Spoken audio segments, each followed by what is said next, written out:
Donc en début, là par exemple, en début d'année, surtout en début de 6e ou même en début de 5e, de 4e, 3e, si c'est l'année où vous dites, bon allez, cette année, je suis vraiment mon enfant correctement, il faut qu'on arrête de se prendre la tête sur les devoirs, il faut qu'on trouve une organisation qui vous convient, et bien la première étape justement, avant de voir ce planeur et l'organisation, la planification à la semaine, c'est de mettre en place ces fameuses routines du soir. Donc on la détermine avec lui à l'avance, pourquoi pas on l'écrit, là aussi, le mot à la mode c'est les to-do list, donc les listes de choses à faire, donc on trouve la forme qui lui convient, comme j'ai dit, post-it, affiché au tableau, enfin ce qu'on veut, et on veille tous les soirs à ce qu'il fasse sa to-do list, sa routine du soir. Ouais, et s'il la fait pas, qu'est-ce qu'on fait? On se fâche? Ça aussi, je vous conseille de l'anticiper avec lui. Quand vous mettez en place cette routine, vous savez, le petit moment, à un autre moment des devoirs, un moment où il est bien dispo, vous aussi, vous êtes frais tous les deux, vous êtes dans un bon moment d'échange. Donc on met en place la routine. Ensuite, ou à un autre moment, s'il en a ras-le-bol de toute votre question, un autre moment, la question fatidique, c'est « Et si, un soir, tu n'es pas du tout motivé pour faire tout ça ? Qu'est-ce que je peux faire? Comment je peux t'aider pour que ça ne tourne pas au conflit entre nous et que tu ne le prennes pas mal ?» Alors vous allez me dire, c'est quand même pas l'enfant qui va décider lui-même de sa punition. Non, non, non, non, non. Moi, mon fonctionnement, c'est pas du tout obéissance, punition, etc. C'est aider l'enfant à construire son autonomie. Donc son autonomie, ça veut dire qu'il doit pouvoir petit à petit être clair sur de quoi il a besoin, quels sont les guides, les rails, donc c'est ces fameuses to-do list, de quoi il a besoin pour avancer, et en même temps, quel garde-fou, qu'est-ce qui se met s'il n'y arrive pas, pour pas se sentir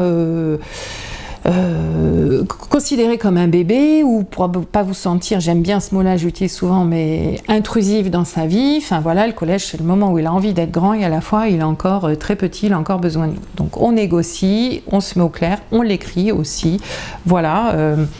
Si un soir je n'arrive pas à me mettre mon travail, voilà, papa, maman ou toute personne qui aide l'enfant, voilà ce que tu peux faire pour m'y aider.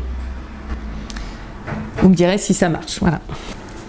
Alors cette méthode, moi je l'utilise souvent avec mes enfants, même encore maintenant, je vous rappelle qu'ils sont en études supérieures, donc ils sont encore assez grands, je leur demande, maintenant qu'ils ont acquis cette autonomie, je leur dis, là, cet objectif que tu t'es mis, ça va être assez difficile, en quoi puis-je t'aider, comment puis-je t'aider, et quand ta motivation, ta volonté, etc. va être ras les pâquerettes, qu'est-ce que je peux faire pour être là, pour te coacher, te driver sans que ce soit insupportable pour toi. Voilà, et en général il me propose, voilà, vous savez, mon fils ça va être, tu me le redis juste, voilà, sans rentrer dans les détails, sans me faire des grands discours, oui, il a remarqué que j'étais un petit peu bavarde, tu me le dis juste et ça suffit. Et si je râle, c'est pas grave, tu me laisses râler et voilà, on fait comme ça. Bon, on s'est un petit peu égaré, là on est parti dans l'organisation avec ce fameux planeur, semainier, etc. Revenons à notre routine du soir. Donc on a eu sa pause, on a checké agenda, planeur. Vous pouvez aussi utiliser les ENT, les espaces numériques de travail. Donc moi je connais Liberscol, Pronote, École Directe, je crois pour les écoles privées. Voilà, où en général vous avez ce qu'ils appellent le cahier de texte et tous les devoirs qui sont marqués aussi dans le cahier de texte. Donc ça permet de vérifier que votre enfant n'a rien oublié.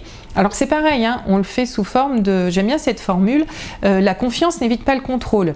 Ça veut dire, je te fais confiance, mais un petit moment d'inattention, un petit coup de fatigue, tu peux avoir oublié des bouts, donc c'est bien que l'on vérifie ensemble. Voilà, c'est pas moi qui te flique, c'est on vérifie ensemble que tu n'as rien oublié en allant regarder sur Liberscol ce qui est écrit.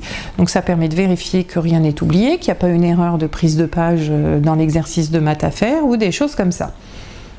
Donc une fois qu'on a checké ça, agenda, planeur et ENT, on s'y met, on fait les devoirs qui sont inscrits pour le lendemain, l'exo numéro 3, page 40 du livre d'anglais, les 10 mots d'espagnol à apprendre, les définitions de mots en français, etc.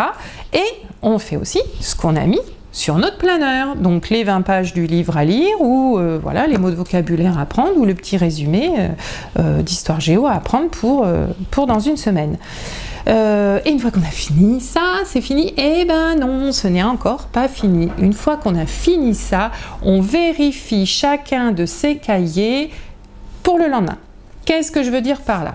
En général, on dit à ses enfants, relis tes leçons que tu as fait aujourd'hui.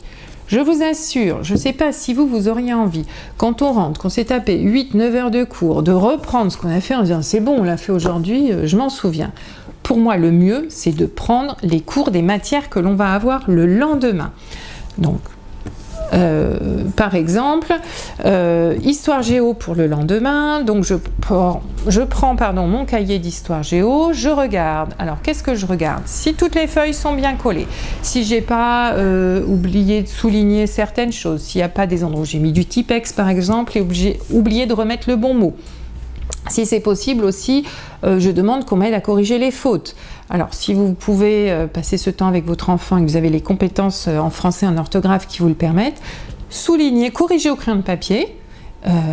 Corrigez, ouais, pas souligner, parce que c'est pas le moment de lui faire chercher les règles d'orthographe, etc. C'est bon, quoi. Vous corrigez au crayon de papier et lui, il corrige au stylo, voilà, correctement à partir de ce que vous lui avez mis. Ça lui permettra, entre autres, lorsque les cahiers seront ramassés, d'avoir une super bonne note. Donc on vérifie tout ça, que le cahier, la feuille, tout est tip-top, clair, bien, voilà, et on la relit au moins une fois pour être au courant de ce dont ça parle. Donc, on verra, voilà, les leçons à prendre, les grosses leçons à prendre, on va se les mettre plutôt les grosses plages de travail, donc mercredi, week-end, etc. Et le soir, c'est juste une petite relecture rapide.